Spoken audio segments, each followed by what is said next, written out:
Hello friends, study NGL में आपका स्वागत है। तो मैं आज आपको बताने वाली हूँ टेंस का जो पहला प्रकार होता है सिंपल टेंस, जिसमें सिंपल प्रेजेंट टेंस मैं आपको आज बताऊंगी, जिसको हम कहते हैं सामान्य वर्तमान काल। सामान्य वर्तमान काल के वाक्यों की आपको बोलते समय ज़रूरत पड़ेगी, इसलिए इस काल के वाक्य कैसे होते हैं, इसकी रचना अंग्रेजी में कैसी होती है, यह अब हम देखेंगे। सबसे पहले हम इस काल का प्रयोग देखेंगे। प्रयोग समझने के लिए मैंने कुछ सेंटेंसेस यहाँ पे लिखे हैं, कुछ वाक्य मतलब यहाँ पे लिखे हैं, उनको पढ़ना है। जैसे कि सूर्य पूर्व में उगता है, हरी झूठ बोलता है, रमेश अमेरिका में रहता है, वह सुबह जल्दी उठता है, वे रोज 16 घंटे काम करते हैं, कुत्ते भौंकते हैं। तो इसमें हम देखेंगे जो मैंने ये सेंटेंसेस लिखे हैं, किसी भी सेंटेंस में क्रिया जारी नहीं है। एक आध बार यह क्रिया होती हो ऐसा भी प्रतीत होता नहीं है, ये हमेशा होने वाली क्रियाएं हैं। सूर्य का पूर्व में उगना एक शाश्वत सत्य, मतलब कि सूर्य पूर्व से ही उगेगा, गर्मी हो सर्दी हो कुछ भी हो जाए, इसको कोई चेंज नहीं कर सकता है। झूठ बोलना हरि की आदत है, और रमेश का अमेरिका में रहना हमेशा की बात है। तो सामान्य वर्तमान काल का सरल प्रयोग आपकी समझ में आ गया होगा। एक बार और देखिए, कोई शाश्वत सत्य, किसी की वर्तमान काल की आदत या हमेशा होने वाली कोई क्रिया व्यक्त करने के लिए सामान्य वर्तमान काल का प्रयोग होता है। मतलब कि जो इंसान चेंज नहीं करता है, जैसे कि सूरज पूर्व से उगता है तो वो उगता ही रहेगा, हरी झूठ बोलता है तो वो उसकी हैबिट है, वो चेंज नहीं कर सकता है। रमेश अमेरिका में रहता है, वो अमेरिका में रहता है, वो शुरू से ही रहता है, वो वहीं रहेगा। वह सुबह जल्दी उठता है, ये भी उसकी हैबिट है, सुबह जल्दी उठता है तो वो उठेगा ही। वे रोज 16 घंटे काम करते हैं, तो वो 16 घंटे काम करेंगे ही, अगर रोज करते हैं तो। कुत्ते भौंकते हैं तो वो कुत्ते भौंकेंगे ही। ये शाश्वत सत्य है, जो मतलब कभी चेंज नहीं होते हैं।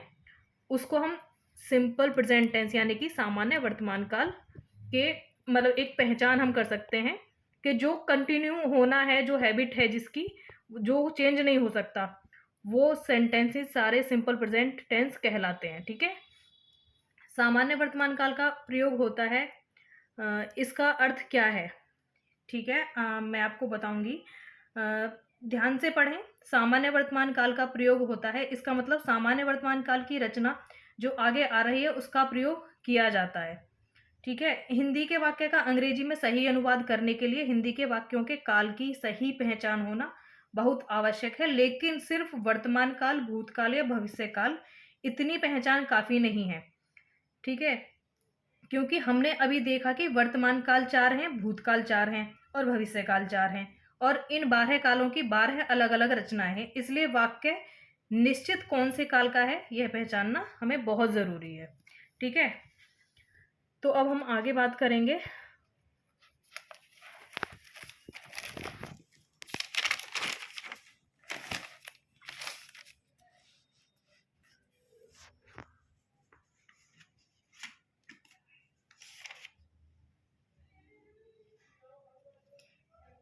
ये हमने सारे वाक्य देखे। तो यह वाक्य पढ़ते वक्त किसी के सामने यह प्रश्न आए कि काल पहचान कर, रचना देखकर मेरे हिंदी वाक्य को अंग्रेजी में बोलने तक क्या सामने वाला व्यक्ति रुकेगा, तो यह प्रश्न उचित नहीं है, इसलिए सविस्तार उत्तर आपको आगे मिलेगा। फिलहाल सिर्फ इतना याद रखें कि ये शुरुआत के दिन है, इसलिए काल पहचान कर रचना के अनुसार वाक्य बनाना होगा हमें। ठीक है। तो अभी हम हिंदी वाक्यों का काल पहचानने के बारे में बात कर रहे हैं। काल पहचानना बहुत आसान है, वाक्य पढ़ते ही वाक्य की क्रिया देखकर आप वाक्य का काल पहचान सकते हैं, परंतु कई बार वाक्य पूरा पढ़ने की भी जरूरत नहीं पड़ेगी हमको। जैसे कि केवल वाक्य के क्रिया के अंत में देखकर आप काल पहचान सकते हैं। जैसे सामान्य वर्तमान काल के कुछ वाक्य आप फिर देखिए, जो पीछे मैंने अभी आपको टेंसेस जो लिखे हुए थे, आप उनको दोबारा से देखिएगा। उनके सभी के अंत में ता है, ती है, ते है, ये आ रहा होगा। तो इसकी सिंपल प्रेजेंट टेंस की जो पहचान मेन होती है, सिर्फ ये इसकी इतनी पहचान है। हमें सिर्फ सेंटेंस के लास्ट में देखना है, ता है, ते है, ती है, जहाँ पे आएगा वो सिंपल प्रेजेंट टेंस होगा। ठीक है। इनमें से कोई भी अक्षर समूह हो तो वह वाक्य सामान्य वर्तमान काल का ही होगा। सिर्फ ये आपको इसमें याद रखना है। अगर ये तुम्हें याद रहेगा तो इससे अलग हमें कुछ भी याद करने की ज़रूरत नहीं है। हम इससे पहचान सकते हैं कि ये जो वाक्य लिखा हुआ है ये किस काल का है। ठीक है, तो सुबह जैसे मैंने आपको पहले भी बता दिया, फिर मैं आपको एक बार और बता देती हूँ। वह सुबह जल्दी उठता है, रात में देर से सोता है, सूर्य पूर्व से उगता है, पश्चिम में डूबता है। वाक्य में क्रिया के अंत में आपको ताहे मतलब दिख रहा है, तो उसके बाद जब भी आप हिंदी के किसी भी वाक्य के आखिर में ताहे देखेंगे तो आप समझ जाएंगे कि उस वाक्य का काल सामान्य वर्तमान काल है। लेकिन हिंदी में हमेशा ही सामान्य वर्तमान काल के वाक्यों में ताहे ही होगा, ऐसा नहीं है। कभी ताहे की जगह पर तेह होगा, तीह होगा, ये सब मतलब अलग अलग ताहे तेह तीहे यही होंगे। पर एकदम ऐसे माइंड में नहीं बिठाना है कि ताहे ही होगा सारे उसमें वाक्यों में, ऐसा नहीं है। तो इसमें ये देख लीजिए। और बाकी वाक्य सामान्य वर्तमान काल का है यह निश्चित होने पर वह वाक्य अंग्रेजी में बनाने के लिए नीचे दी गई जो रचना है हमें इसका प्रयोग करना है। जैसे कि कर्ता प्लस क्रिया का पहला रूप और उसके साथ एस, ठीक है, फिर उसके साथ जो भी बचेगा वो हमें लिख देना है वाक्य के अंत में। इस रचना का अर्थ है वाक्य का प्रारंभ कर्ता से होगा।